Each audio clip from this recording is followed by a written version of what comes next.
Welcome to How To channel. How to delete an Instagram account. Step 1. Go to your account in the Instagram app. Then tap the menu icon 3 lines in the top right corner of the screen. Step 2. Navigate to Settings, then Account.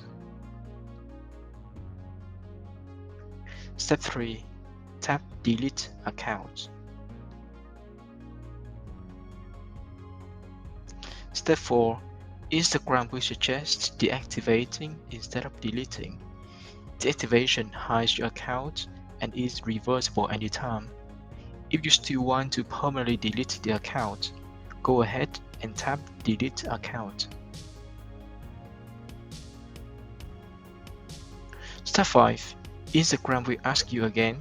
If you're sure about this, then confirm deletion. Step 6. Instagram asks why you want to delete it. Your answer is mandatory, and so is entering your password. Clicking the Delete button on this page will permanently delete your account.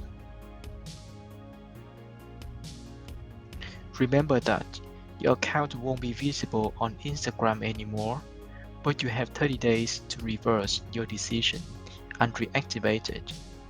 After that, it's no longer available and also real gone. Best of luck! Don't forget to like and subscribe for more useful tips. Have a nice day.